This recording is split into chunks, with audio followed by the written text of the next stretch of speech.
Hey, coaching friends. Happy summer to each of you. I pray you are well and enjoying all of the refreshment this season brings. Colleague David Hively and I are excited to share this video update with you today. In January, you might recall we announced a new protocol called active status. And if you remember, this process of categorization is specifically for ELCA coaches that have or will have contracts through our church-wide office, and also for coaches that want to be listed on our elcacoaching.org website.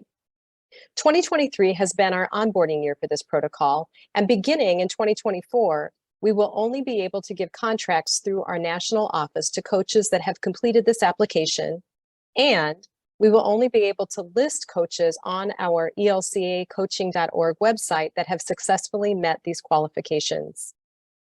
As of today, more than 20 coaches have been granted active status, and many more are well on their way.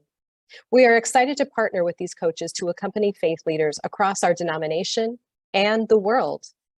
We recognize that some of the qualifications listed in active status have a financial cost attached, and we do not want this financial part of this to be a barrier for any of our coaches. As promised, we are pleased to share that today, we are launching a scholarship opportunity intended to help offset these costs. We are excited to be offering $200 scholarships for coaches that are pursuing active status. We will have the ability to support 50 coaches in this endeavor and are giving preference to coaches that are part of or who serve in historically marginalized communities. We've been supported in this work by the wonderful ELCA grants team.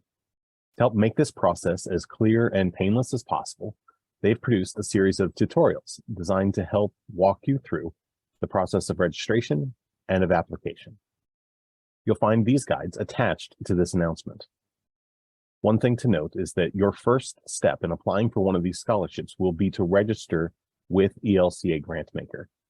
If you've already applied for a grant through the ELCA in the last few years, you'll likely have already completed this step. Once you've registered, then there'll be a short application to access the designated funds. The tutorials that you'll find attached do a good job of outlining this process. But if you run into any difficulties, I invite you to reach out to me at info@elcacoaching.org for personalized assistance. Finally, friends, thank you for the good work that you're doing empowering leaders who power the church. Every week, our office hears news stories of the difference that you're making in the world, one coaching conversation at a time. Coach on, friends.